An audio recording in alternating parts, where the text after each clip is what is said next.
یا ماشی از 130 میاد 125 125 اوش هم میاد با چی از این که سیش کن مختلف داره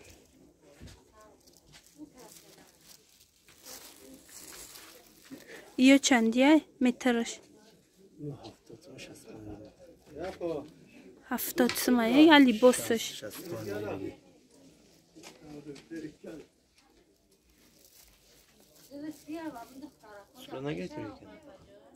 کامera خوبه یکان تا ویبری ساز کنم یوش هم همی نرخه همیاش 100 سم